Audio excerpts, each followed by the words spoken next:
All right, guys. Thank you guys for tuning into the Minority Pod with my amazing, beautiful-looking, the greatest lawyer in history, Mustafa Houili. What up? The other co-host, myself, Khalid Bazi, and our returning, undisputed, most views, literally caught a lot of people in Dearborn. Number 2 in the league. Number 2 in the Black Football League. Unique opinions. Ahmed Harajly. Thank you. Welcome back. Nice. Sahanom, bro. Good morning. I was taking a nap. Yeah. I was disturbed. We'll get into you, and then our first time, four guys on a podcast. Yeah. One guy that we admire and love, Jamal Zreik. I appreciate you guys for having me on here. What up, Jay? And real quick, He's a good man. if you guys don't want to see our ugly faces on a YouTube video platform, we're also available on Spotify. We also have merch that I am wearing right now. Just go ahead and DM us. And yeah, let's go. And don't forget to like, comment, subscribe, and hit that bell button. Our views are alhamdulillah, they're good. Yeah. But voters don't want to make an account and subscribe. Right. And it's a mess. That helps us a lot, guys. It does. So before we get into it, there's one thing we had to do. I don't want to do it, but we have to do it because Jamal's team won the Ramadan Flag League. Ahmed, my quarterback, lost for many reasons, but Cal was on the team too. we since we were the sponsors of both teams for the Ramadan Flag Canfield League, I have to put the trophy up so everybody can see it. So hold on. So Minority Pod was a sponsor of 2 teams, so there it is. So Ahmed talked a lot of shit there's the trophy. going into it, so okay. we just gotta rub it in a little bit for the So people are wondering why we're having people like us 4 on. So this was something we always wanted to do is because people really, really enjoyed the Ahmed Harajly's episode. Either you enjoyed it or you hated it, but people still tuned in to watch it. Yeah.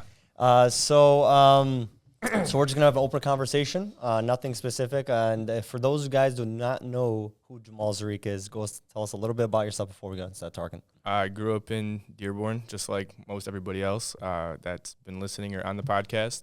After high school, I went to Michigan State. Big part of my life because I feel like I've learned a lot just being outside of the city of Dearborn. That was a good experience. I wanted to be a doctor. My dad thought I wanted to be a doctor. So after I graduated, had a lot of soul searching in 2018 to figure out what I actually wanted to do. Went into the medical device industry, was selling medical equipment, and then decided that I did not like that and ended up getting a job at Google, which now I'm just doing ads for small businesses, so it's really cool. Chilling. Jamal's actually starting his own podcast. Yeah, that's another thing. So it's been on the burner literally since COVID. I've gotten pieces of equipment here and there, just haven't actually kicked it off. I'm really close to getting there. I just need to get the camera work stuff done, but I'm looking forward to it. Competition. not competition. You guys have taught me so much in the process. Nah, so man, there's no competition. You guys doing We're it. just I chilling. appreciate it. No, we appreciate you guys coming back on. So and this that's hoodie is. he's working on some clothing. My podcast brand. is going to be called Curious. I feel like the overall theme of it is just intellectual curiosity.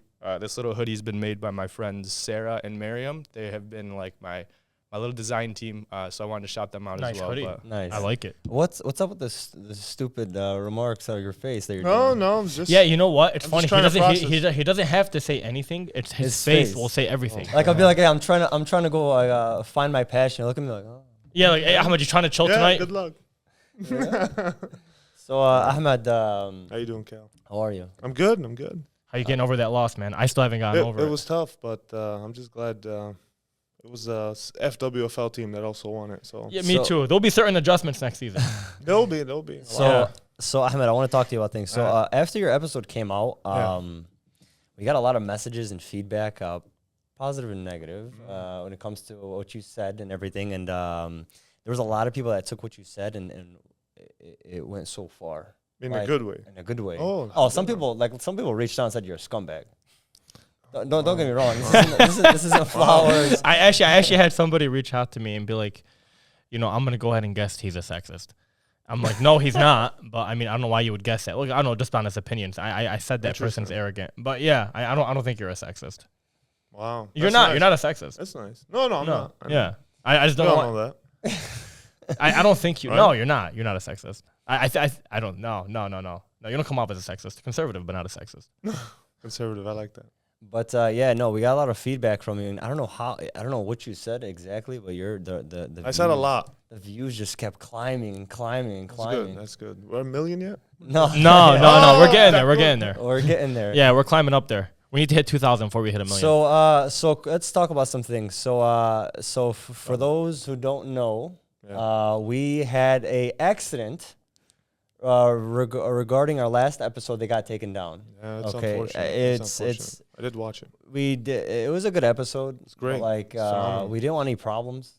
We didn't want any problems with the guy, and we didn't want any problems with where do we like people don't know that we did it for the sake of the person. People are just thinking we're trying to avoid this that. You're talking about removing. Yeah, because and do we try to take a stand and for freedom of speech and this is that, or we just do it and shut up? Like, where's the line with that? Yeah, that's tough. That's a tough situation for you guys to be in. Also, I mean, yeah, you guys obviously want someone who expressed their feelings, that works for the city, to be free and open to express himself, especially on podcasts like the Minority Pod. But I'm not sure how the details, how it went down and what caused it to be removed. But from what I heard, it's just that he was getting a lot of pressure from the outside. Yeah. From the city. And that's absolutely wrong. And I could see where it's coming from. But What's wrong though? Well, here I go. What's wrong is that we have a liberal in office. And I'm not trying to jump into politics on this. Yeah, you are. But I am. But I'm going to tell you, this is my peace of mind. This is my 2 cents, all right? It's an opinion, bro. It's an opinion. It's an this is not opinion. If fact. you're against it, look, I still love you. Okay? Just making it clear. God bless you. Look, we have. I think he's a good mayor, Abdullah Hamoud. I think he has deep down he's got good ambitions for our city, but we cannot bypass the fact that he has sold the integrity of our community when he made that. I'm not sure if it was a tweet or an Instagram post regarding the LGBTQ community. Mm-hmm. Now he got a lot of negative feedback for that before elections, okay, and he did apologize to his close friends. They did have a sit down with him, but even then, I'm telling you flat out, I never voted for this guy. Mm-hmm. Even though I really respect him, I admire what he's doing, but he lost my vote because he sold the integrity of our community, knowing that there was going to get negative feedback. But he knew I could put a Band-Aid on that because what his true ambitions, in my opinion, is, and this is probably all connected between what happened with this officer in the city of Dearborn exposing regarding the members on the charter in the city that are pushing for this defund the police program. First off, it's only the liberal ideology that pushes this, that want to just completely get rid of cops, right? And of course, he is the forefront. He's become a pawn. Listen, it's a Trojan horse that has entered our city, and they used Abdullah Hamoud. And I'm telling you, there's a lot of dangers that's going to come from this. Abdullah Hamoud, again, he's gonna try to put a Band-Aid over it and do beautiful solutions such as these bike trails in Fairlane. I don't know if you guys heard of that. Yeah. It's a good idea, by the way. I was like, oh, wow, I can ride my bike there. But again, what's his true motive? I'm telling you, Hawili, Yeah. this is an opinion. Yeah, And I get it. It could be a new conspiracy theory in the city, but he has ambitions to run for state governor. And I don't know nothing about his true ambitions, but I'm telling you, I've seen politics. I've understood politics. These people are sellouts. They're snakes. Okay? Not specifically him, but politics in general. Politics. They suck the blood out of the people. Yeah, I mean, politics is like the most unfair, most unjust thing in the world. You gotta put your And hala, with him specifically, I'm gonna just be honest with you. I don't know his stance on LGBTQ, whatever it may be. Whatever he made it clear. That's fine. But again, though there are a lot of things, in my opinion, that for the idea of politics, you have to do these things in order to get elected. Here's the thing. You don't believe in that. I get it, but this is why the did he run as a Democrat? He could have run as an independent, and I promise you he would win by the same amount of votes. I don't believe that. I do. I don't believe think that. he would've. I don't believe that. Okay, Who votes? I want to jump in. I would Yeah. vote. That's one extra vote. Yeah, that's one. I mean, go ahead, Jamal. I want to jump in this because I feel like I understand where you guys are coming from, and I feel like my views were in line with that while I lived in Dearborn solely. Living in East Lansing, I have a very different perspective on life, and with my job, I've had a very interesting, I've come across a lot of interesting people that have different beliefs than I do. Yeah. So the question I'd like to ask you is, you call them a Trojan horse, and I just want to know what you mean by that. What are you so against? So here's the thing. I look at it you look at cities like Baltimore, Chicago, the big cities, right? Yeah. Right. They're all run by Democrats, right? Local elections. Okay. And by the way, I'm not opposed to voting for a Democrat or Republican when it comes to state or local. Mm-hmm. The reason I never vote for on a federal level is because they all support the military-industrial complex that it just spreads injustice, right? We've talked about that before. Yeah, about the yeah, injustice, the killing, the Right, financial aspect, all aspects of things. But when I say Trojan horse is that, look, we in our city have been independently run, right? And what I mean by independently run and is the finances. We got to start researching into where this money is coming from, right? So you have all these projects. Abdullah Hammoud comes in as a Democrat. The moment we become indebted to this party, say, for example, we take a certain loan, we borrow money. A lot of cities borrow money, by the way. Right. Big amounts of money, and they do projects for the city. And it's usually a beautiful thing, right? Like, wow, this is such a good idea. But we don't look at the dollar bills behind it. We don't look at the money that comes in, right? And then now we're enslaved into that system. And what I mean by that is a Trojan horse again. Obviously, I want to go into deep details, but I'm not. I'm just going to try to outline to answer his question. Right. Is that now it's like we have, I always do that every time I want to say it, but I want to say it, but I don't. Don't hold back. Is that if we start, Harajly. no, listen. What I mean by that is that now we are falling down that pathway of becoming controlled by a liberal party. Okay. And when we're indebted to these, we're indebted to their policies also. Mm-hmm. And if you want to look at crime rates, right, as a lawyer, this is good for you, by the way. Yeah. Good business. Stay in Dearborn. Yeah. Trust me. Is that crime rates are through the roof. Look at cities like Chicago, gun violence through the roof, run by liberals. Mm-hmm. Yeah. You look at Baltimore, horrible, horrendous city, crime rates, troubles. Again, run by Democrats. And it's just not a coincidence. I'm not saying that we need to, oh my God, get these people out. But especially in a city like Dearborn, I expected him to run as independent. To say, look, I'm representing you guys. I'm not tied up with a leash to any specific party. Right. And obviously there's a lot more I want to But I feel like there's more that goes into it, though, than just run. So let me tell you something, okay? Yeah. Running as an independent, okay? In terms of funding, what do? How do you fund a campaign running as an independent? Habibi, I'm going to say this, and I love Sheikh Qazwini. Yeah. Brought Sheikh Qazwini as your finance administration. Habibi, you're pulling out millions. Not a chance. I don't believe that. I really don't believe that. I don't. So when you say representing the community, like, are you mad that it's going against your morals? No, because you're claiming everyone in Dearborn. No, because we all know, and he knows it deep down. He knows the lashback, the feedback he got from that comment, and he was pressured into it. He said this openly. I got my grandma when she was at home. Someone knocked on the door and left a bunch of papers on my porch. Yeah, and she threw it on the kitchen. Whatever. I get home, it's literally printed out tweets of Abdullah Hammoud supports the LGBT and Abdullah Hammoud. Yeah. I remember that. I got one to my office. Or something like that. Yeah. And I'm like, he doesn't do that. Listen, again, he's a good man. You bring him on. He's a great guy. You know. Yeah. But it's just that I believe that approach by bringing in Democrats behind his back, I think was wrong. The thing is, I think you're trying to identify a person based off of his political party, and I feel like if you do that with anybody, no matter who, if you're a politician especially, you identify across your political party. And if you're a Democrat, those are the beliefs that you fall into no matter what. If you have a conversation with him, I'm sure he'd offer a different opinion. But I would say, like, in college, my views are very liberal, because in a college community in Michigan State, like, that's a common theme. And the reason why it's pushed that way, like a liberal like type of view, isn't because anybody's like trying to push these things that are against like what we believe or anything like that. It's more of they're humanitarian. They're hoping for like everybody deserves happiness and stuff like that. Yeah. And that's where I jumped in and I was like, I can get behind this. Like, I feel like if you listen to Bernie talk, for example.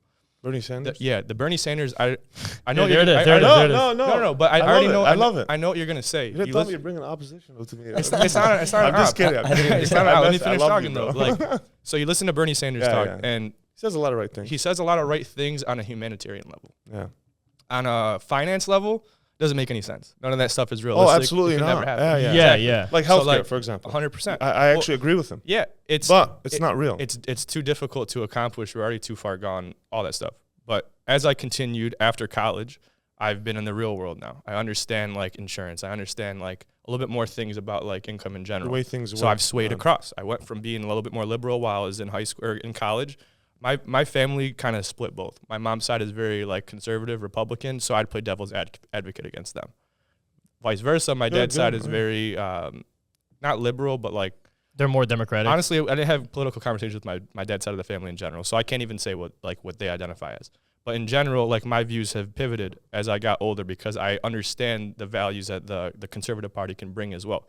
I'm very much in the middle. I think what you're talking about is the far left. The far left has gotten that's true. far That's gone. true. That's what I'm targeting. I'm not coming after the average person. Yeah, there you go. Mm-hmm. So Jamal brings a unique perspective. What he said earlier was you went to Michigan State and you met all these liberal people that don't really their ideology does not mix with Islam and stuff like that. Mm-hmm. And then what I was telling this guy the other day is how do you if you meet someone and they don't think the way example something. They're part of the LGBTQ, and you've known them for a decent amount of time. What are you just gonna throw them? How would you react? No, so listen. He had to deal with it. So again, don't forget, when I played rugby, I've been across many cities. Yeah. In the U.S. I've been outside America. You got your own fan club. Yeah, could you tell the story real quick? Well, yeah, you guys knew about this, and I knew you guys were gonna tap into this. But when I was playing rugby in Ohio, it was a funny story. It's a funny story. And all of a sudden, there's this gay magazine in Ohio, and then I find our team is the pro rugby team in Ohio, and what player do they have on it? Looking all good and whatnot. It's me. Yeah. And I go to my manager. I was like, bro, what is this? This is complete. This is wrong. He goes, I know. We had a deal with them. They put us in, and they liked your picture. I was like, oh, really? So they had a gay magazine. Have him on the cover. Yeah, that's it. What happened? How you reached out to them? I give him my 2 cents. But, he's being nice about it. So he reached out to them, and he's like, hey. This is Ahmed Harajly. I do not approve of this message. and then they said, no, the real Ahmed Harajly would support us and stand beside us. I was like, guys, والله شو عم شو عطوشي هاي, man. I have a question. Is that magazine available for public use now? Probably. Is it for sale somewhere? We're trying to find No, I won't. I'll make sure I'll avoid that. But look, I have come across people that are actually they define themselves as gay. Okay. I've been hit on by those people, and trust me, it's very respectful. Say, hey, look, man, I don't have these views. I ask you to please, and every time I did, they said, hey, my bad. No, I respect. 100%. I respect it. There was one time, there was an older gentleman at 7-Eleven when it used to be 7-Eleven on Greenfield, and it was me and Hassan Saad. Yeah. Hassan Saad was with me, and this guy starts hitting on me. He said, oh wow, you have a nice body. Look at this. I said, okay. Then the guy jokingly, Hassan's like, hey, are you gay? And the guy goes, yeah, I am. How'd you know? Yeah. Hassan looked at me awkward. I said, chill. Yeah. I said, hey, listen, man, we're Muslims. We completely, we don't support that. But hey, look. Please, let's just keep it. He says, hey, I apologize. I said, hey, no worries. Gave him a high five and walked away. I'm not saying, again, I might come off of that sometimes to someone who doesn't know me. No, I don't think you come off of again, Joe, I love Jamal for being on this. I actually was afraid for a second. I'm just kidding. No, but that's what it is. It's those far left, those extremists, those people that it's our way or the highway. Yeah. But I feel like you can get that from the right side too, though. Well, the people that are far right, it's either our way or the highway. Well, it can go 2 ways. I've actually bumped heads with Muslims. Yeah. That tell me it's okay to be a homosexual. Yeah. That is, and it does, again, I don't get angry. You guys know how I am. Yeah. I'm just very laid back, and I'm like, bro, you know what you're talking about? Well, they say it's okay in terms of moralistic perspective or okay in terms of religious perspective. No, it's okay to be gay. It's okay. And be Muslim? And be Muslim. Yeah, it doesn't work. No, how are you going to justify that when there's scholars that are studying 20, 30 years? I mean, I'm not a scholar. No, I know, but imagine like a sheikh spending, a long time at Hausa. Yeah. A long time for someone on the street to be like, oh, yeah, no, that's not right. The same way that you look up a couple YouTube videos and tell a doctor he doesn't know what he's talking about. We should do another podcast. No, but it's funny because that's huge on the internet. Yeah, no, we saw that. Without naming names, but it's becoming common in our city where people are starting to show specific people in our city that are saying, hey, it's okay to be gay. And they're using Quranic verses. Yeah, but Ahmed, I get that, but let me ask you this, man. I mean, how much traction does that really get? I mean, I feel like I feel like no matter where you are, it's gotten decent traction, bro. It doesn't matter. In Dearborn, you know how we are. Okay, but we feed off the stupid comments. Here's the thing. I mean, I feel like no matter where you go, you're gonna have people that are like that. Yeah. You know what I'm saying? And you have to accept that. Yeah, it's just one of those things. There are some crazy views, right or left. I've heard some crazy rightist views, bro. I love that. Horrible. And it goes back to the left side too. Like I can see it both ways. It's just like I've grown to a point. I've met so many people. I've heard so many different opinions. Many of them I agree with. Many of them I don't. Yeah. And I've learned to understand that some people are going to think the way that they are, and it is what it is. If they're wrong, they're wrong. You know what I mean? And you have to kind of like just take it for what it is. Take it with a grain of salt if you don't believe in it, you know? So we look at it from Islamic perspective. It says, Lakum dinukum waliya din. Right. To them, their way of thinking and their religion, and to us, our way. Right. It never right. says to enforce anything. 100%. By the way, you have to see the darkness to appreciate the light sometimes. Course, so yeah. for you to really appreciate, to see, be the star that shines, those stars only show in the darkness, you know? Right, And it's right, like right. if everyone was, like to continue on that topic, this is the way I look at it. It's like, as much as I want, it's like the golden rules. I think that's what it is, where I want people to respect the way I want people to respect my own freedom of choice. Right? We talked about that before with the vaccine and whatnot. Yeah. I respect someone who has complete opposition of me as long as he doesn't inflict harm. You know, but this is why I'm pretty like a kind of an advocate against the LGBTQ movement, is because they're coming after our kids. And this is, we can't deny. And when I say this, it's those far left. Okay, but here's the problem. Here's the problem with that, okay? Whether you're left or right. I know, obviously, you've read the Quran many times. How many times have you read the Constitution?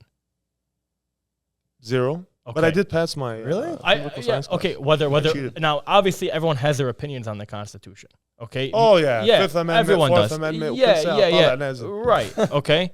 Whatever your opinions are, and whether you agree with it or not, this is a law that runs this country, okay? You have to respect the law. You have to respect it. And the law of the land says that if you call them left or right, this movement is legal and it's allowed. 100%. And this is the thing. And so now it's gotten to a point where, hey, listen, at first, and this is the issue, especially because I studied this in law school, you know? If TV shows are the best reflection of that. If you watch like Friends from the 90s, you watch any show in the early 90s, and they bring up, they make gay jokes, they make transgender jokes as if it's nothing. The Office, if those shows were to air in today's day and age, they would get canceled immediately. Toast. They're toasted. They won't even get an advertisement. So you, okay. So all that I think is a reflection of how the Constitution has been interpreted and developed throughout the years.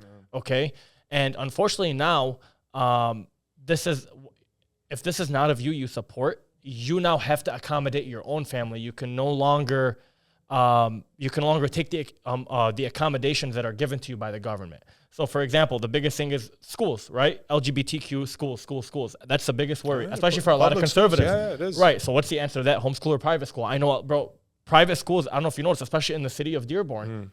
How many private schools have been built in the last 10 years? They're everywhere now. Charter schools are everywhere now. And there's a reason for that, because a lot of people join you in this opinion, and they don't want their kids exposed to that, whether that is right or wrong. It's their right to do that. DeSantis just passed that law in like Florida where you can't nothing within like from K to 3 you can't bring up okay. By the way, do you know who banned homosexual propaganda in their country in 2008? Vladimir Putin. Just saying. Okay, now I want you to look at it from. Putin. Okay, so now. No, I respect him. Okay, so now do you know what critical race theory is? So you know what that is. I've definitely come across that. Okay, and what's your opinion on it? It's ridiculous. To what extent? Like I'm talking about, like what part? Listen, there's. You listen. I don't know. I don't want to comment on that too much. Because Critical race just theory. go. You take the lead. No. I just want to, because a lot of, so from what I read, like, so for example, let's take the LGBTQ movement from the left. Okay. Right. And now compare that to critical race theory on the right. Okay. A lot of people on the left, just like how the people on the right are complaining that the LGBTQ movement is doing all this stuff, you know, and it's messing up the, you know, like the right. The left, on the other hand, are saying, well, critical race theory is doing this to us. Do you understand what I'm saying? It's two extremes on it's two extremes on one side. Exactly. And it's polarizing our viewpoints. Exactly. And again, that's why I don't want to jump into that. Right. I'm telling you, it's destruction. It's literally you're trying to solve a problem with more problems. Right. Again, you're just adding fuel to a fire. Fuel to a fire. I'm all for neutrality. But look, if I want you to respect me and say, hey, look, I respect your Islamic way of life. Hey, but I choose to do. But again, like I said before, I don't care what you do behind closed doors. I don't care if you have your own little secret cult, what you do. But when it comes down to my children, when it becomes public influence, it's my God-given right to have more influence on my son and daughter than you, 100%, or than the government, or than any system, right? And I embrace that, and I value that. The moment I start to see commercials on YouTube and they're all just homosexual characters, and then it's happening, and me and my wife are freaking out, like, what is this? Then, hey, I gotta make it clear. Look, we're opposed to this, okay? So Just go from there, huh? go from there, because Jay, Money, any gonna comments? set their own hands. Yeah, I'll make a comment on it. I mean, Mashkal, huh? what does that mean? Mashkal. Problem. Problem. Oh, make a problem. Problem. All right, it's not a problem, but like No. I have a lot of friends that identify in the LGBTQ community, and I feel like it's a responsibility to like not be a voice for them, but be an ally in the aspect of these people that I've met. Like my morals, the way I believe now, is everybody deserves to be happiness, and everybody 100%. deserves to be happy, 100%. and everybody deserves to what's the word I'm looking for? He deserves to be happy and like be respected at the same And time. equality, being Yeah, equal. Yeah, of treated course, as an equal. of course. Absolutely. And these people that I've met that like before, I would say I had a very similar opinion where if it wasn't in line with what my beliefs are, then I thought you were like the opposition. Yeah. And when I meet these people and I love them to death, Yeah. I can't feel some type of way about them because of their beliefs, because I don't know what they went through. I don't know what they lived through. I don't love know that. I love what that. got them to that point. You know ever what I heard mean? this say, love the sinner and hate the sin? Right. Love the sinner, the one who's falling in that sin, but hate the sin. I just don't know enough to even say like It's a sin, I hate right. the sin. Yeah, but like I can't comment on that personally because I'm not the most religious person in the world. None of us are. Exactly. None of us are. I'm so not. like I can't call it a sin because at the end of the day, like what your definition of a sin is can be completely different than mine. You know what I mean? Okay. And I think what you guys are talking about as far as like I understand not wanting like the kids to be exposed to that and stuff Yeah. like that, and I agree. I don't think in No, any leave way, the shape, or kids alone, form. that's Yeah, all. yeah. 100%. And then to go off of what Harajly said is you can definitely put your kids in private schools and stuff like that. I feel like there's like we talked about before, there's an extremist side of things that is pushing this. 100%. I'm completely against cancel culture because the only way to get like over this stuff is to have conversations about it, like Yeah, we're having and right that, now. And that doesn't solve it. No, That's it why I doesn't. told you. I'm telling you. What the doesn't critical solve it? race theory and all that. It doesn't solve nothing. No, I'm not saying it solves anything. I'm just looking at two extremes. People from that two use No, it. that's what I'm. Yeah. That, exactly. Yeah. And you made Yeah. that point. That's good. I think the problem with cancel culture more than anything is like you bring up a topic like this, and then if someone opposes it, they're just cancel, and then it never gets discussed. Like with Twitter, if anybody opposed the left, like the far left side, they were getting booted off. Let's bring it up to our community. Let's Yeah. just be straight up right now. why we They're, talk they're about trying to take down Hassan Shami. Mhm. These guys, Dearborn. I'm looking at the camera. Okay, Mm-hmm. Dearborn. Stop me. Honestly, stop me. Not if I'm all. wrong. I want to say all of Dearborn, Okay. but obviously there's Majority like of yeah. Dearborn, if something negative or anything happens, the people love to spread negativity.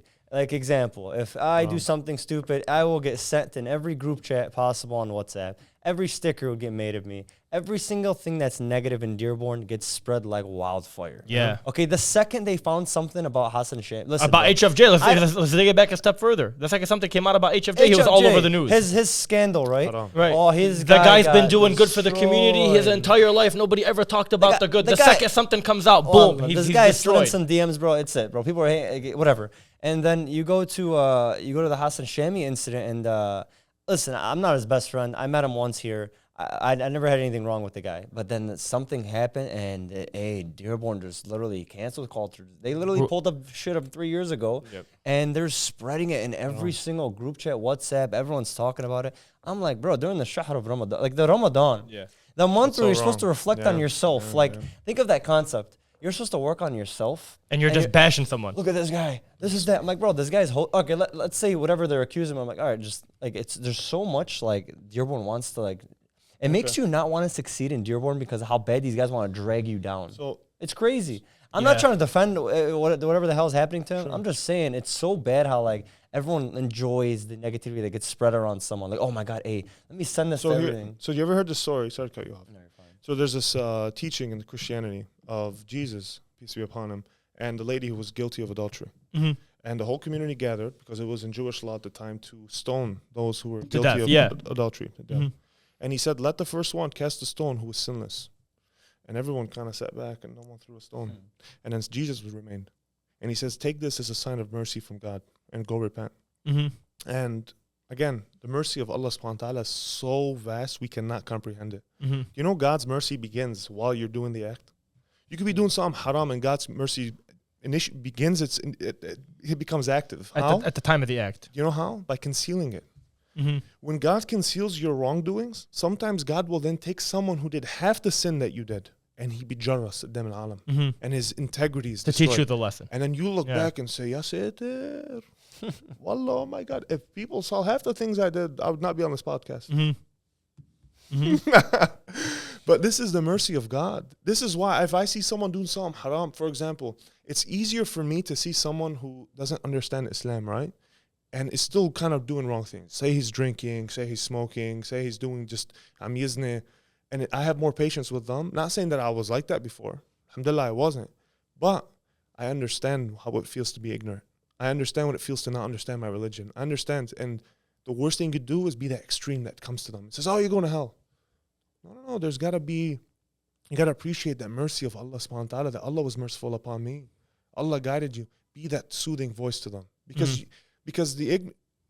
we can understand those ignorant people. Why? Because we've been there before. Right. And we've done different things. Maybe not as extreme, but we've been misguided before. And who guided us? Allah uses people as a vessel, as a means. So again, when it goes back to these people making mistakes, why am I nifdahum? Yeah, but here's the thing. Okay, here's my issue with the Hashemi situation. Yeah. There was okay.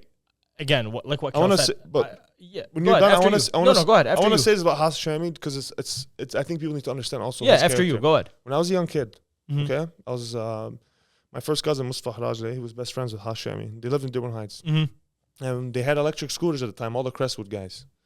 And I was on the back of my cousin's scooter, Mustafa, and we passed by Hassan Shami's house, and he had one. It was just parked. And Hassan Shami just comes out. He says, "Oh, what are you guys doing?" He's like, "Oh, we're just going for a ride." He goes, "Hey, Ahmad, jump on mine. Take mine." Yeah. And my cousin's like, no, he's too young. I was in 6th grade. He goes, no, he's too young. And Hashem, he got in a fight, literally going to fight my cousin. Because he knows I hated to sit on that bed. He could see the misery in my eyes. Yeah, you're a kid. You want to have fun. He's Yeah. a genuine man. I'm telling you, he is. I swear, personal experience. And he says, no, Ahmad, get on that bike. And my cousin's like, no, bro, they start pulling my arms. And they're literally going to fight over me. I barely know this guy. Yeah, I forgot you know him. Yeah, he's like, no, Ahmad, you're going to ride this. Bro, they got in the biggest fight. And wallah, I think I started crying. No, I'm not gonna speak on his No, I just personality. want to throw that out there. Yeah. I don't know the know. guy's a great heart. I don't want to speak like on his insan.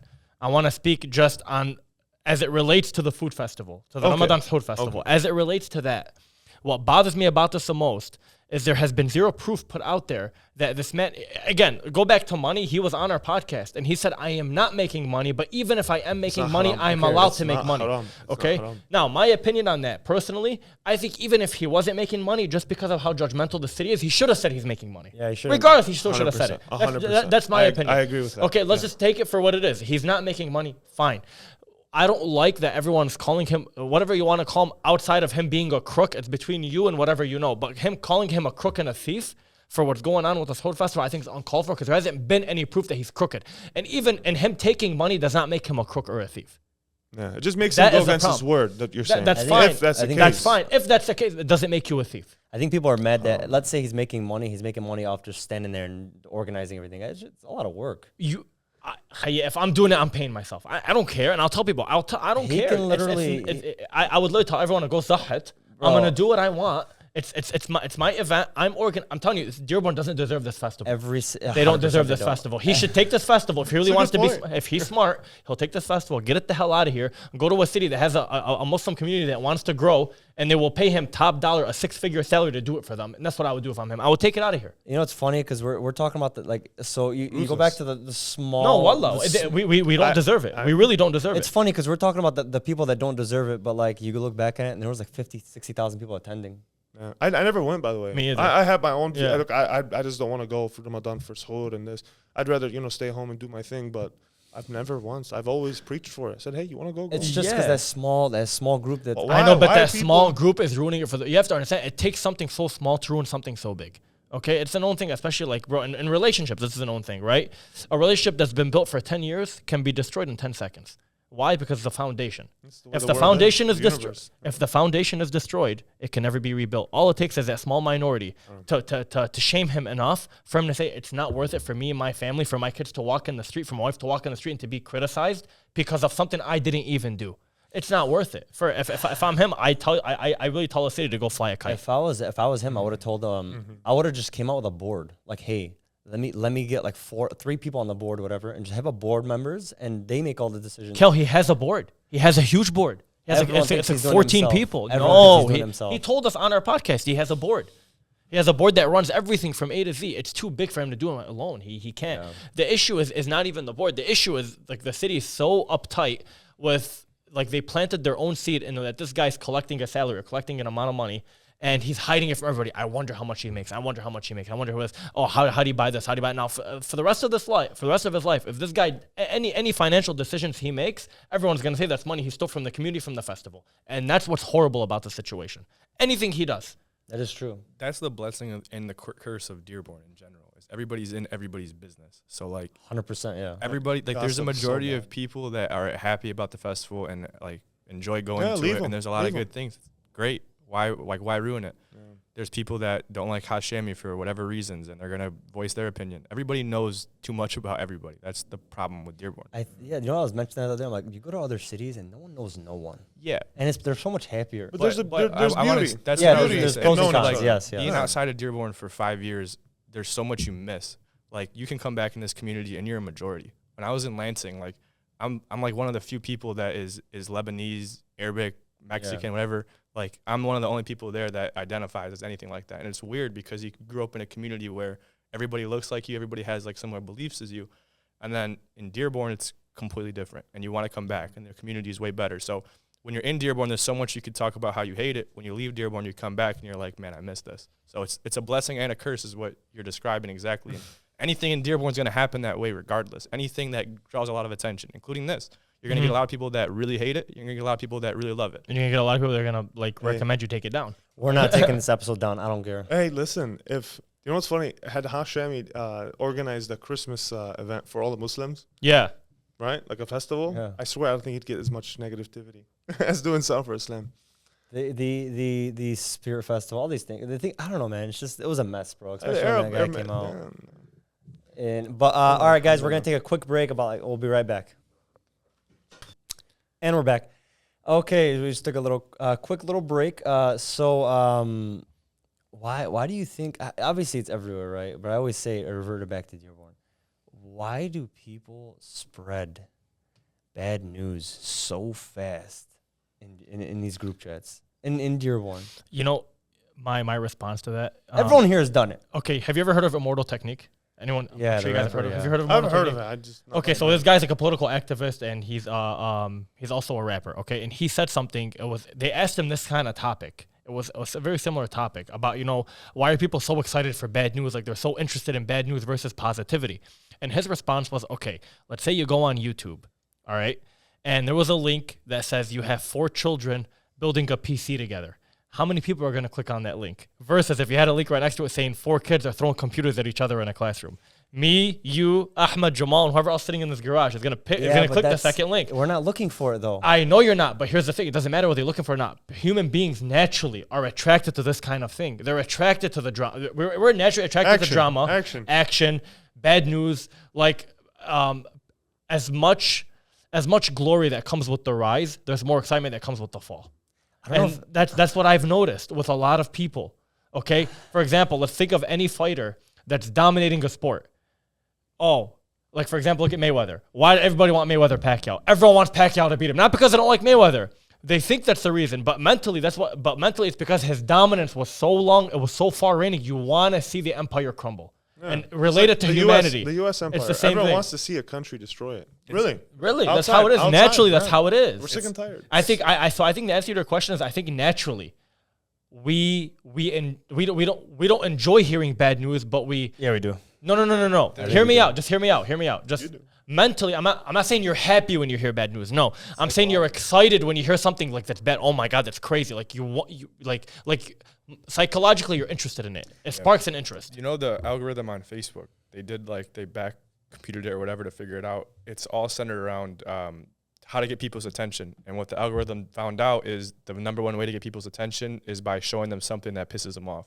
So if you go on Facebook, chances are the articles that you're seeing are all about things that make you mad because you're more likely to click on it, engage with it, spend time on Facebook, comment on it, and all that shit. You get down a rabbit hole nonstop.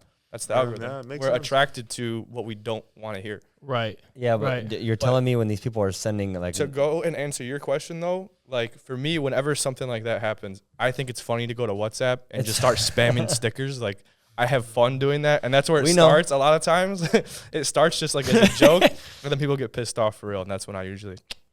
Yeah, I noticed every time someone says something to you, you're like, I'm not doing this anymore. Yeah. What I'm saying is, I think people think like I think people get enjoyment when someone fails in the city. I'm telling you. I don't think it's enjoyment in terms of like, oh, I'm so happy this person's like, he's failing. This person's going poor that used to be rich. I don't think it's that kind of enjoyment. It's enjoyment as if like people love drama. Like Ahmed said, it's action drama. People are excited to hear that a person that's not supposed to be a certain way is now a certain way. You know what I'm saying? I feel like it's the mystery of the unknown to a certain sense. Yeah, because why I'm going off was because that day that happened with everyone sending shit, I got so much messages. I'm like, bro, I don't need this. Like, I don't care.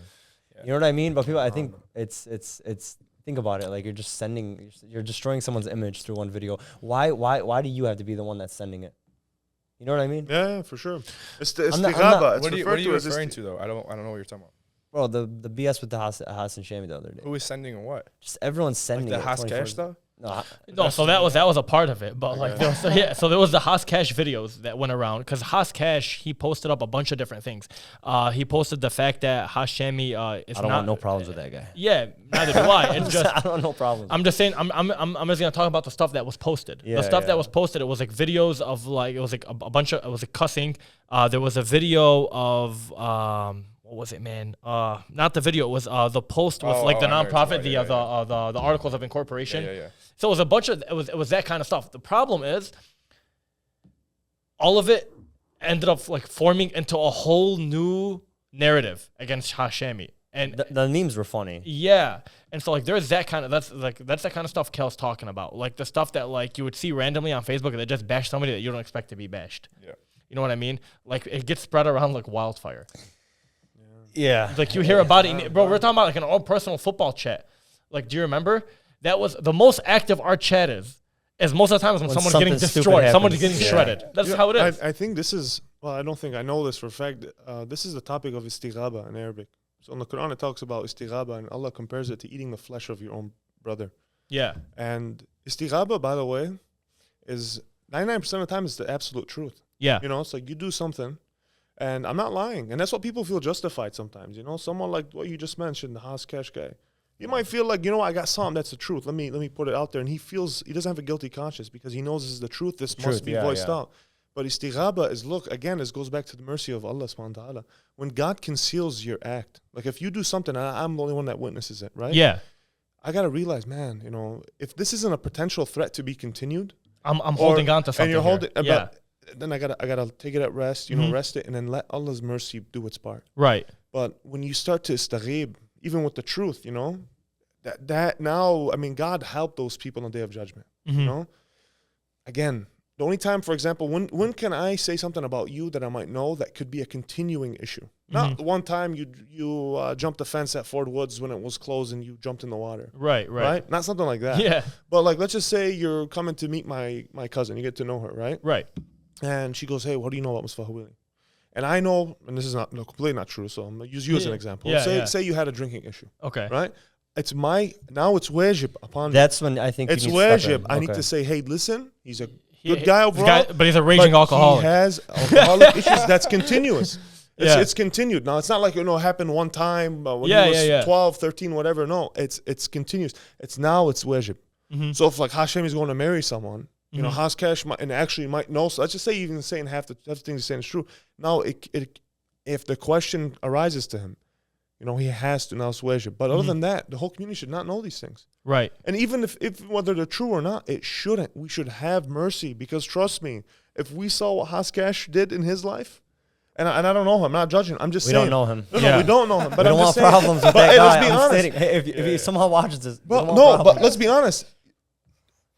How would it be portrayed in front of all the people? He would be shamed. I mean, me personally, I'm telling you guys, if I was every sin I've ever done in my life, right, was just out there and on record, bro, bijarras.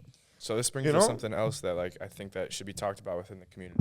And I hate to continue to talk about like my experience and myself. That's but fine. It's relevant in this particular case. So a lot of people knew me in Dearborn, and then I went to Michigan State, like I've talked about many times. And when I moved back, for those 4 years I was gone, I met so many new people. Yeah. And these new people that I met Good all had this influence. opinion about me before I even met them. So like I had friends that are my friends to this day tell me like, you're not at all how I thought you were based off of what so-and-so said about you while you were gone in East Lansing. Or you're not at all how I thought of you based off of your Instagram and like the stuff that you post. What were you like? I mean, I don't know. Were you at a disco? What were you doing? No, just in Such a general. bullet. Like just in general. Like even my At the Instagram disco. now, like the stuff I'm posting, like it's not anything Yeah. crazy. Yeah, yeah. They look at it, they form an opinion. They're like, this is how this guy is, which is what happens in the community with these people. Is you can't judge anybody one off of former actions because everybody grows and changes every single day. Exactly, So 100%. something that you did 4 years ago, something that I did 4 years ago, we're completely different people than we are right now. Well, you learn from these. 100%. And like what you're saying in this situation, like the stuff that's coming out about Hashemi, like people don't like he might be a different guy now based off of the stuff that like people have said about him. Haskaj, same thing you said. What if someone bring up his past? Like I'm sure he's a different guy than he is now from then. But the whole underlying issue is that people like hear things without forming an opinion on their own. If we sat down and talked to either one of these guys, which you did, like you're going to have an opinion formulated based off of your conversation where you're seeing someone eye to eye and you can actually formulate an opinion about them. In our community, we just talk. Just when you focus on yourself, you don't have to, I don't have time to look at anyone and judge them. I'm more Right, worried about right. myself, man. Because again, it comes down to belief and the day of judgment. You know, we Yeah. all believe in that. And even people who are iffy about religion will even say, you know, I do believe that there's a day of judgment. It only makes sense. Uh-huh. And when you think of that and you think about, you know, I'm more focused on my inner growth, my spiritual growth. And that's what you need to listen. So what I'm trying to say is that this energy does exist. This energy, like Cal says, where people want to just see downfall. They want to see, for example, WWE, right? When we used to watch when we were younger. And Yeah. I think this guy named CM Punk. Yeah. Amino, I think he knows him. And he was loved. Why? Because he was hated. He was the He you, was the- public the enemy you. number one, but he would bring in the most views. Yeah. So again, it's so that makes sense what you said, what you're mentioning with that one guy, that people are attracted to downfall, to It's natural. the villain. Yeah. Hey, after a Batman movie, listen, I don't think there's a villain that has been that. I think that was a major transition in society where people began to love the villain. I've never seen a villain so loved with what's his name, the Joker. The Joker. Yeah. Bro, this guy was admired. Yeah. People had posters of him in their houses. I was like, Habibi, this guy's the. They, they say the greatest villains are the ones that you can side with them. That's like- crazy. Well, you know, let me ask you this. Have you watched Endgame? No, The no, Avengers? I've never. Okay. I haven't watched movies, but I Yeah. just know Batman. I remember, bro, Yeah. just like, bro, he's a Joker, he's a murderer. And Yeah, you know, People Thanos love got him. the same kind of love. See? He was loved as I'm an telling anti-hero. you. Like, this guy did something that nobody had essentially, like... that's not a like- good thing. Yeah, like the guts Yeah. to do it. It might not be a good thing, but it was for the betterment of society. That was the lesson behind it. So look behind that. Like Thanos wiped half the earth, half the people on the earth to basically we don't deserve it. Like everything will clear. World hunger, everything will just like settle out with half the people. So long story short, this guy's job. what he nuclear would- war sounds, not so bad. Here's what he would do. Okay, so long story short, this villain would go planet to planet. Okay, these planets were not prospering. They were poor, beaten down planets. Crime rates Wipe were high. They had an issue with Iran? food. So he would wipe half the country, and once it would grow, he would wipe half the planet, and then when it would grow, it would prosper, and it would be rich, and it would have food like no One other. step back to take 2 steps forward. Correct. The only problem is He's the killing. sin of taking out half of the planet. Was Okay. far worse than Was- the intention. Again, now whether it's not, so this is where there's a separation. Is it worth saving the generation to come for the next lifetime by killing half of the current generation? You know, compare that, and you know what I'm saying. So that's where Only God can play that role. Right, Man, right. Not Thanos. Right. Talking but about Marvel. this is a Marvel movie, Ahmad. No, but I'm Okay? talking in general in life. Only Yeah, God yeah, has that. yeah. When he But- destroyed the people And of so that's many what nations. and so that's where the differing opinions Maybe came. Lut. Is this guy a villain or is he an anti-hero? You know? Yeah. People are, and again, when we start to focus on our own selves and realize, man, look, there's a time I'm gonna stand in front of my judge. when I just think of that, and it doesn't have to be in a special spiritual moment. It just Right. even right now, I'm thinking of that. You know, I'm gonna be held to account even for the things I say, Yeah. and that's all I'm thinking about. So when I see someone that makes even a mistake or someone is doing something haram, I say, Allah yahdih. Means may God guide him. Because at the end of the day, that's all we ask God from. You know, in Right. Surah Al-Fatiha. Right. That's all you say. إِيَّاكَ نَعْبُدُ وَإِيَّاكَ نَسْتَعِينُ, and you're the only one who we seek help. اهدنا الصراط المستقيم. You know, once I was reading it, I was like, why don't we ask God for the ultimate prize? Just give us paradise. Mm-hmm. You know, أطعمنا الجنة. Why does the Fatiha just say guide us? Mm-hmm. Because life in itself is a journey. Yeah. And it's a journey, and that journey has obstacles, right? And we ask God to just guide us. اهدنا الصراط المستقيم. You know, the straight path. And when we follow that straight path, we're so focused on our journey. I'm sorry, Hawili, I know you're failing to jump over this rock that's in your way, but instead of going to kill and say, hey, look at this bum. You know? Yeah. But it's like, man, look, an obstacle's coming my way. Yeah. I know it's coming my way. I better be prepared. But when I put my energy at you, it's gonna put it this way, not gonna be as prepared for that day. Because that day is coming. Yeah. That day is coming. So imagine looking at someone and telling them they're not, like, you're judging them example, and you're not perfect yourself. Like, imagine the concept behind it. Like, you're trying to critique someone when you're nowhere near as the person you should be or want to be. Right. Yeah, It's crazy. That's why I think people like respond to those villains like you were talking about. To go back into that convo too, is because everybody likes a villain like in anime. Like these guys watch Demon Slayer too. The last villain, Giruto, when you first meet him, he's evil as fuck. But when you like hear his story, you can sympathize. You can understand. Damn, this is the life that this guy lived, and you can understand why he is the way he is. Yeah, it's like the quote, like, don't be judgmental, be curious. Right. Wonder why someone's in that position. Right. Yeah. You sit there and you call this guy a bum, but why is he bro? Let me bring this up. I don't even know the kid, but there was a kid that was starting problems in something we were at, and everyone looked at him like he's just an asshole, and this guy is an idiot, and this is that. And then one kid walked up to me. He's like, "Hey, that kid had a rough childhood, bro." He's like, that guy just literally got dropped off at like a thing all day. He didn't have guidance, and it formed him into the guy he is now. And then it's so easy to look at. Like, imagine being mad at or judging someone that didn't grow up the way you did. Mm-hmm. Be like, you, even though we all had our upbringings, right? 100%. I know what you mean. I see what you're going. And everyone gets raised. Like, alhamdulillah, I got like my friends and my brothers and my mom and grandma and raised us, my aunt.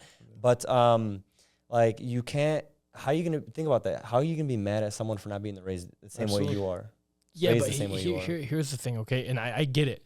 I do, and I understand that. But at the same time, okay, there's also a fine line, I feel like.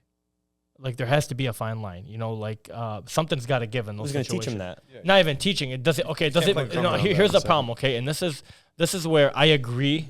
Well, this is one of the few times where I'll agree with Ahmad when it comes down to like the whole liberal agenda thing, because I feel like not all, but most liberal mindsets, they give these people a pass. They use their past as an excuse for them. This is the problem. Okay, I'm going to add this and just try to incorporate Islam into this. For example, Allah subhanahu wa ta'ala says to be very generous to the orphan. You know, you can obviously guess psychologically an orphan that grows without a mother, father, or both. Right. Is going to struggle psychologically. Yeah. Right? It's definitely going to struggle. So Allah says to be very careful, to make sure to give them their due rights, to give them their wages. You know, when you give money, you pay your zakat, also incorporate the orphan, right? What is also, as much as we think bad at the orphan, like, man, this guy's not going to have what we had, the greatest humans to walk this earth were orphans. Mm-hmm. Prophet Muhammad, his dad died before he was born. His mother died when he was 5. You look at Prophet Joseph, Nabi Yusuf alayhi salam. His mother died, Rachel died when his young brother Benjamin was born.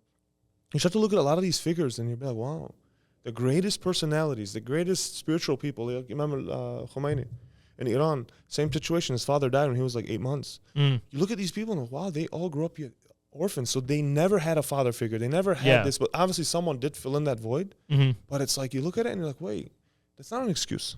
Yeah. It's not an excuse, and it shouldn't be. And I'm not saying, like, again, that specific person, I know exactly what you're talking about. Yeah, I'm not saying we don't have, right. But he might have a little more, this would be a bigger struggle, but I think it's even a bigger opportunity. Absolutely. To either go to the extreme of him being even better than what we were, because he struggled more than we did, Correct. or he's going to be far worse than us. Correct. Like you see in many people. Correct. I just want to emphasize that I do understand that a lot of people, they have shit childhoods, they have a shit upbringing. I know people like that personally. But when you give these people a pass for what they do, you are crippling them. Yeah. You are giving them a sense of entitlement, saying they can do whatever the fuck they want because of this background. This is why I don't believe that to a certain extent. I'm not gonna say there's a difference between judging somebody based on their actions versus accepting their actions. Okay? Yeah, I'm not saying you have to judge somebody. So, for example, if we see this person we're talking about from afar, okay, doing 1, 2, 3, 4, and 5, okay, us to say, hey, this person is automatically a piece of crap because of what he did would be wrong. But for us to accept them doing it upon us, that is the problem. There you go. That is the problem. There you go. And that's the issue with society in today. If you take it from like a larger scope, zoom out a little bit, okay?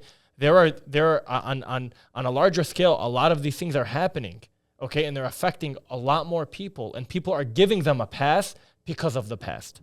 And that's an issue. So you being a lawyer, you've noticed statistically, I did this when I was doing criminalistics. Yeah. Majority of people that are guilty of crimes and whatnot were raised by single mothers. A lot of them had that struggle at home. Majority of them, I think it was like 80%, if I'm correct. And I remember when I learned this in school, I was like, wow. Yeah. There's a huge. When someone doesn't have a father figure in their life, specifically a father figure. Yeah. That is a potential danger. But then again, I also take it from Islamic approach. Wait, the Prophet never had his father. His grandfather Abdul Muttalib did do amazing. Right. And Abu Talib, obviously, his uncle also. But still, like, you look at this, like, many figures in history never had that, but yet they still stayed on the right path. And it's, and again, I completely agree with what you said. Crazy. I was watching. It's Jordan Peterson. I love that guy, Jordan Peterson, and well, he's a good speaker. He's very good. I was listening to Bring his. him. I wish that's my goal. That's my bucket list. The guest. But yeah, you shouldn't accept it. No, you shouldn't judge. That's all I'm saying. I don't think accepting it is like if this guy's out of control. If the kid or whatever is out of control to a certain extent. But like, I don't know. I don't. It helps approach with patience instead of me going to that person saying, "Hey, I'll jump you," or because if one of us did that, I'd probably be more mad. And bro, what the hell's wrong with you? Why are you doing that? Like, hey, there's no reason for you to do that, for example. And I know that. I'd probably be mad at you. But if I see someone, I don't know him, I don't know his history, you have to approach it. Hey, you okay, man? What's going on? But if it was one of Imagine you're raging and then Harajly comes up to you. Hey, are you all right, man? I've actually done that before. Yeah. Man, I got cussed out, so never again. Willie, you're talking about the people that like fold, that like in their situation they've struggled so much, and instead of deciding, hey, I'm gonna turn my life around, they just fold and use that as an excuse. No, that's not what I'm saying. I'm saying that. So this is just me from personal experience. I've grew up with a lot of people that came up with like, they just had a rough childhood. Yeah. Okay. And when I was younger, these people, some of them lived on my block, and like they would. So for example, like when I was a kid, some of them that were older than me, they do dumb shit, like they throw rocks at me, things like that. Just essentially like they'd be bullies. And when I tried to go one time I went home, I was like, Mom, I'm gonna go fight this kid. And Mom sat me down. She's like, listen, this person doesn't have a father. Their mother works all day. It's not their fault they're like this. They're just seeking attention. You need to be patient. Blah blah blah. خلاص, just meaning like just stop talking to this person. Yeah. Okay. Perspective. Yeah, just leave it alone. Okay. And so I was like, okay, I understand. But then as I got older, this person that I knew got worse and worse and worse and worse. So I was like, I thought about it. I was like, okay, well, imagine my mother telling me as this person was about, 11, 12 years old. Now imagine another mother telling their child or a friend telling, his boy, while this person is 16, 17 years old, hey, just let it go. He's got this, he's got that. In my opinion, if you leave things unchecked, okay, I feel like it's a duty on you. If somebody really needs the help and you can see it and they need the help, reach out and try to help. Yeah. Holding up accountability, Do your part. But if you're going to leave things, let them go unchecked and just leave it to society, you're crippling that person. It's just like somebody who is a drug addict and you keep giving them money. Okay, what are you doing? You're crippling them because you're feeding into the addiction. No, okay? yeah. So it's kind of the same idea. So I'm not saying that, you would let them, I'm not saying that these are people that, that they had a bad life and they folded, therefore you have to hold them accountable. I'm saying that before they fold, if you keep giving them a pass, that's how they will lead to folding. Yeah. You know what I'm saying? There is no way I feel like somebody is going to be a good person if everyone just lets their mistakes go unchecked. Yeah. No, there has to be. Yeah. I like holding them accountable, right? Yeah. Because like example with you always talk about it, like the cussing thing or something you always tell me it's good to tell someone you're doing something wrong. Obviously not in public with the cussing thing. You know what I mean? Like try not to cuss, and if you get hit or something, like just accountable like that. Well, funny story. My brother once I used to. By the way, this is funny. Just to add some humor into these topics. I used to play with my nose a lot. I used to rub it, and I told my brother once, we were young kids, I said, "Ahmed, look, next time you see me do that, smack me." He goes, "You sure?" He goes, "You sure, man?" He's like, "You sure?" Because he was scared of me. I was so much bigger than him. I go, yeah, no, that's it, man. You know what? I'm done. I'm not rubbing my nose. You know, they had like these OCD addictions. And he's like, okay. So a month passes. I'm just sitting down. I'm watching TV. I'm watching my SpongeBob or something. I'm just, rubbing my nose. This guy comes over. I was like, what are you doing? He's like, Wallah, you told me. I was like, I told you to hit me. I think I attacked him at the time. but it's just funny. But again, even me as a young kid, even young kids would realize that when you do something, it's like, for example, put a shock collar on a dog, and a dog goes past a certain line. Every time it does, it gets shocked. It learns. It's like, okay. No, the whole there has to be accountability. Exactly. Right. No, it has to be accountability. I think your mom, the best thing she could have done too, was bring that kid over and talk. Yeah, to him. I agree with that. Khalo, wait. Khalto, Afwan. Yeah, I was like, wait.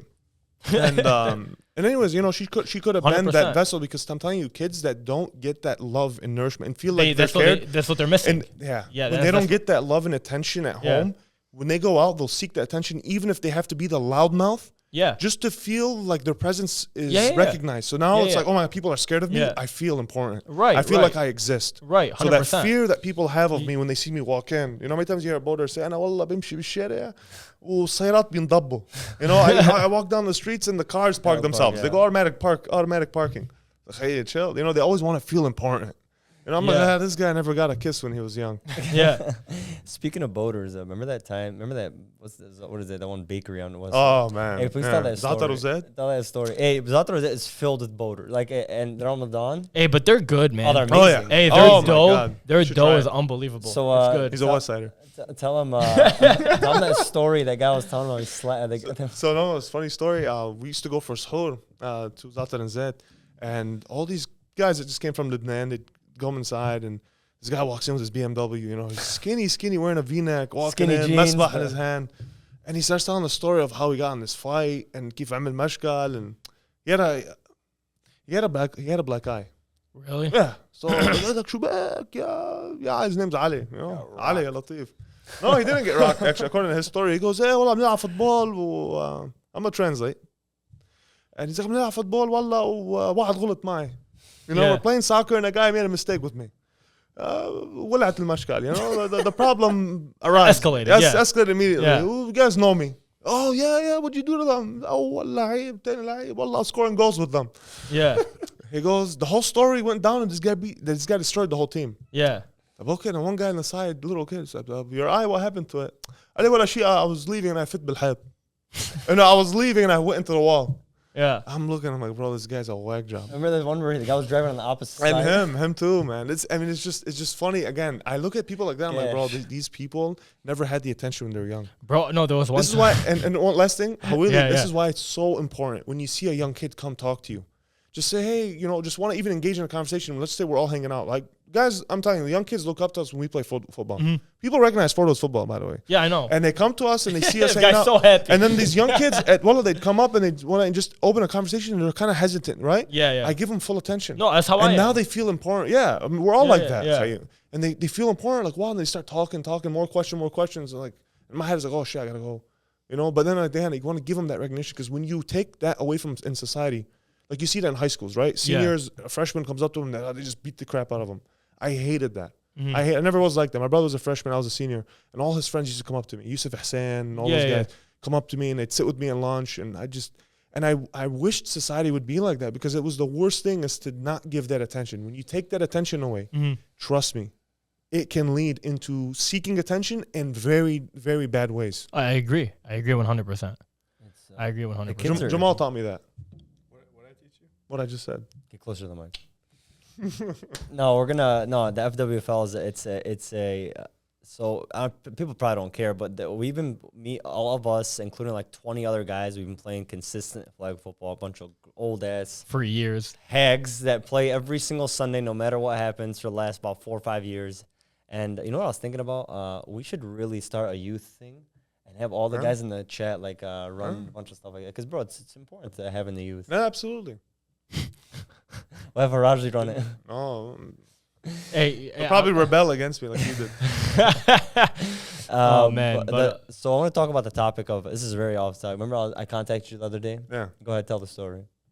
So me and Kale had a conversation regarding, like, for example, when a young man meets a young girl. Oh, do I know about this? I probably don't know about this. No, it's just in good general because talk. You guys, General talk. I liked his opinion on it. I'm like, you guys all have sisters, right? Yeah. Yeah. So in Dearborn, it's a little I don't know. It's Like the way they do things when it comes to getting to know a woman. Yeah, it's everything has to be. There's secret. there's a gray area. It's like 50% of it wants to go out in secret, meet up with her, get no one's talking to my sister. and then because they're afraid of that extreme person kill in that him. family. But then there's another side of us that says no, we should do it formally. Okay. And I always give the example of like the way I did it. Yeah, My life. yeah. So I contacted him. And I was telling him, Scal, like I gave him an example of what I did when I first met my wife. I met her one time Yeah. outside, and I told her, look, I'm gonna talk to your father, and she was all for it, right? But usually an average guy would be like, bro, you crazy? Like, you don't even know this girl. And I really didn't. Met her dad, called him, and obviously she kind of introduced, did a brief introduction of me to him. And so he kind of knew who I was. And I met up with him, and the first thing I tell him was, look, I don't even know your daughter. And he looked at me, what's this guy doing here? Yeah. I said, I really don't know her. I only met her one time, but I'm telling you, like, I have this 1, 2, 3 intent. And I swear from there, it was just the most beautiful setting. You as a man, you get your respect from the family, you get respect from the girl. And the worst thing I was telling Cal is the worst thing is guys try to do is they try to become best friends with these girls before they even initiate something. I mean, to me, it's a sign of weakness. Okay, now here's the thing. Okay, I'm sorry, Cal, to cut you off. Yeah. So I have a 2-pronged response to you. Yeah. Okay, the first one, when it came to your father-in-law's reaction at the time when you approached him, he was very open, very good about it. He was very happy to see that somebody so respectful was approaching him about his daughter. However, that's one, in my opinion, 1 in a million father-in-laws. Okay, Agree. My dad would probably be different than my father-in-law. I actually agree with that. Okay, so my dad would not. the typical response is typically, Not yet. You don't come into my home unless you are ready to marry my daughter. See, That's number one. And that's not only on their end. That's also on your parents' end. I disagree I know with a that. lot of families that would say that. that as soon as I disagree with it too.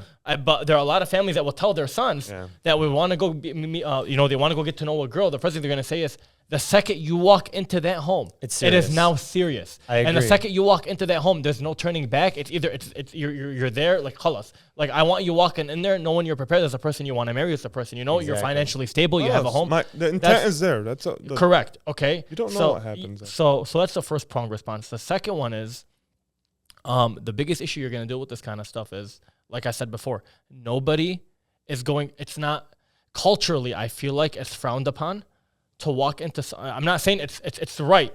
I'm saying that this just might be a Dearborn thing. I don't even know the culture, but in terms of how I see it from like experiences that like I've had from my friends, the majority of my friends have had, it is not, I guess, the right thing to do to walk into somebody's home when you're not ready to get married immediately. It's supposed to be something it's supposed to be like the last step, which I completely disagree with. I disagree with that. Completely. But Especially I don't know why for- culturally it's looked at that's like the last thing you have to do. Like you're not supposed to walk into, her. Yeah, that's culture. her You're right. You're family- saying the right word. It's Yeah. not religion. It's Because not Allah religion. always It's mentions absolutely how not He religion. provides. Yeah. And that those who are incapable of getting married, Allah says, be patient and Allah will enrich you within His bounty. Okay, so answer me this. Why do you believe that now in today's, at least from what I'm seeing, people are confusing what religion says versus a culture? Yeah, but it's absolutely. In This is- every aspect. this even- is the problem with this. That okay, you can have her parents and his parents will both agree to this. The one thing we'll actually ever agree on is I don't want him in my house until he's ready to get married.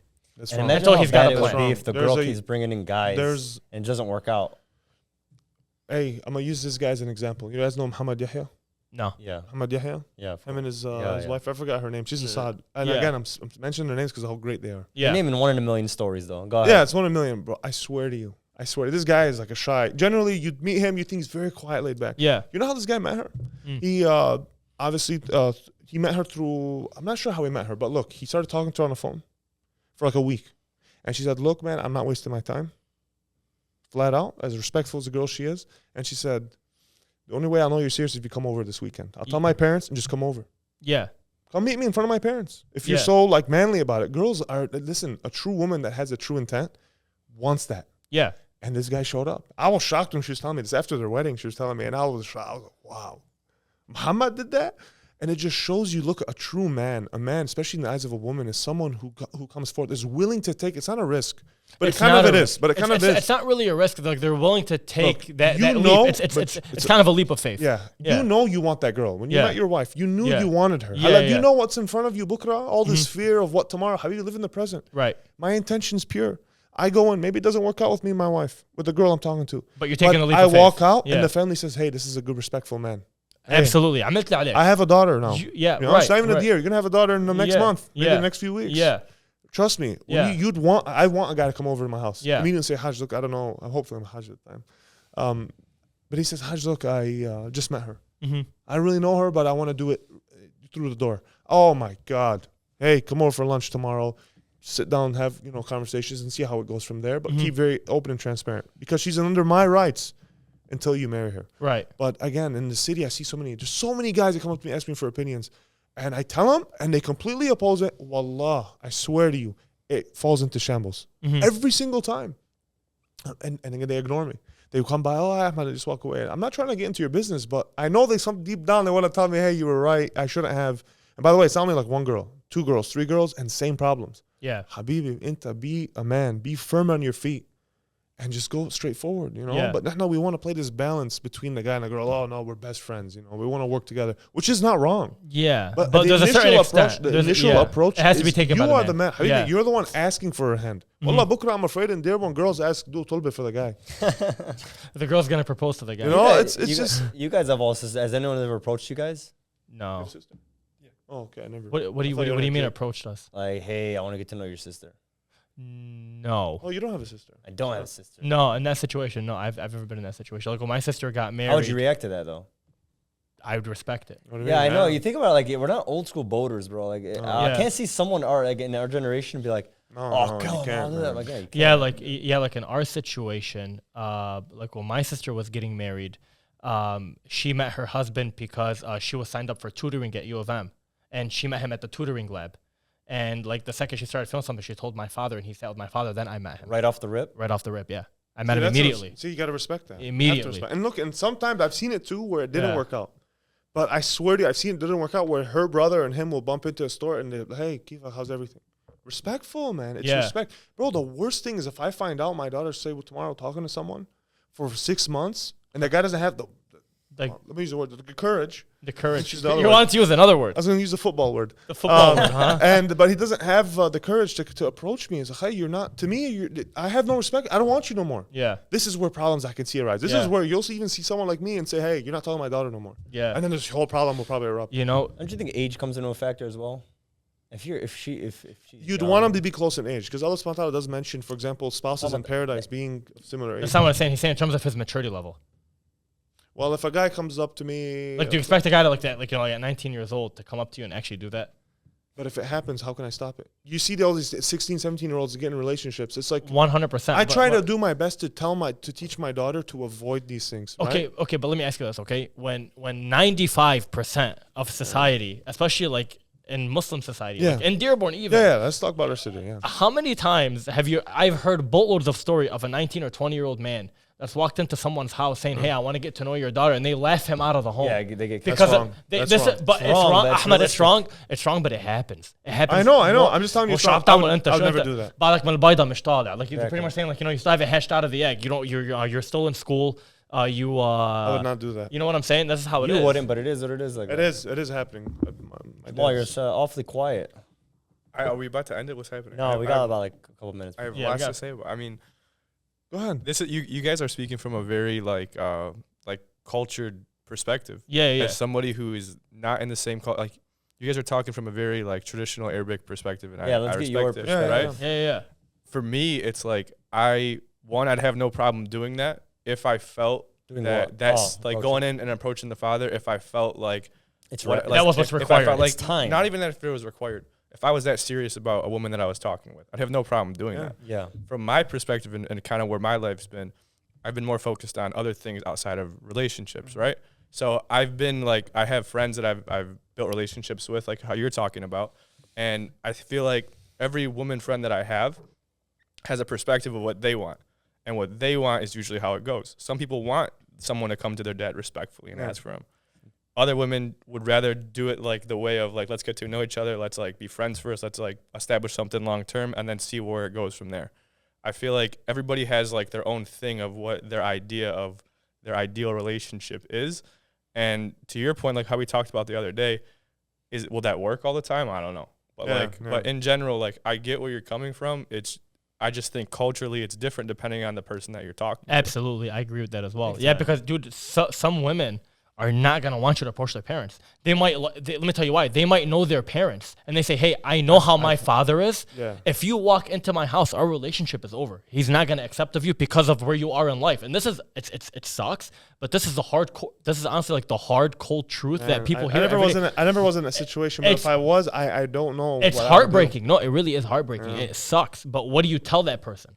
What do you do? Like, if you really like that person, what do you do? Now, at that point, you're very conflicted. And honestly, the father is held responsible. Absolutely. And you don't want to jump into something too fast. Hey, wallah, true story. Young kid, he was met this girl. The girl's side of the family is not like that. It's the guy's side of the family. They don't want their son doing kat bikteb until he finishes school. Yeah. Your son's going out with your daughter to eat, going out. That's very common. I know, Ahmed, it's so common. I know. And I told his mom when I saw her at the wedding, I said, Haji, what are you doing? Ma'uli haram. But I want him to finish school. I said, you know what, Haji, you're going to be held accountable because you know they go out. You know they spend time together. Yeah. You got to think about these things, Haji. You got to let go. Don't they're not doing anything wrong and the parents' consent is over them. What's wrong with that? No. We're looking at it from a religious perspective. Yeah, answer that question. Okay, so if the parents know they're going out and they know everything's going on. What changes? But here's the thing. What is marriage? Like if I meet a woman and we go engage in a certain act versus meeting a woman, we have you guys as witness, and we say Bismillah under the oath of God, and we engage the same act. Allah same thing, why not? It's the same thing, but now you're given allegiance that Allah is your witness. So now there's that integrity. Now I know that God is the third party in this. Now longer I'm telling you, the main reason that marriage is not that serious. You can get divorced. That's the problem, right there. I mean, I'm not right there. You just hit that. You just hit the nail with the hammer. Okay. The problem with that is why majority of families will not accept to do it. It's because they know if they do it so soon and it doesn't work out in their heads, oh my God, I have a daughter, I have a son that's divorced.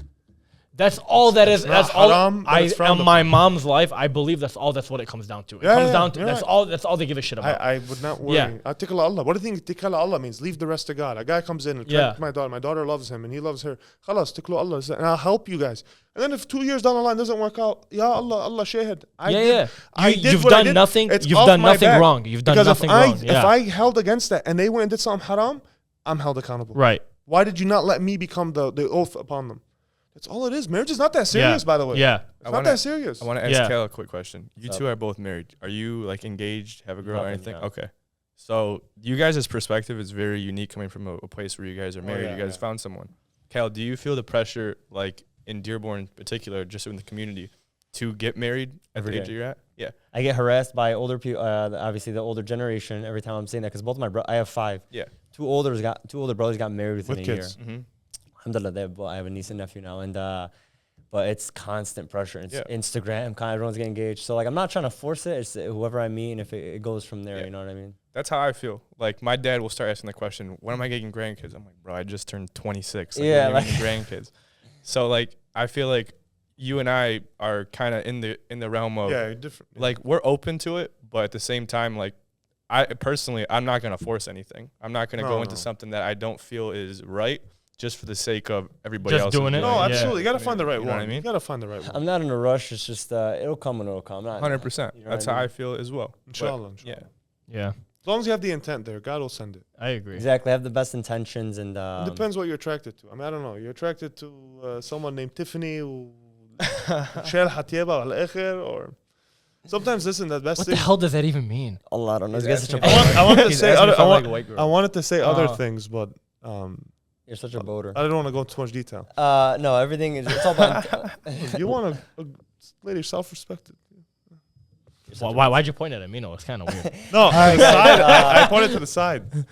We all agree it's all about intention, and then they absolutely be a better person. Okay, 100%. So, all right, guys, thank you guys for tuning in. This is the first 4-guy episode. These are these are episodes that we want to bring normally, but just we want to highlight the community, and we also want to bring guys with these amazing personalities to the forefront to talk about subjects that no one wants to talk about. So go ahead and don't forget to like, comment, subscribe. hit that bell button. We have merch available. Any last words from our two amazing guests that will be reoccurring? Wow. Just thanks for having us on here. This was fun. Of course. I We love definitely this. like I love your- this conversation. Of course. Hopefully, you guys don't take this down. No, we will not take this down, and I think people will really like this episode because it's a little bit different, and we talk about a little bit A little bit of everything. a little bit of everything. razzle dazzle. And all right, guys, stay classy. Have a good night. God bless.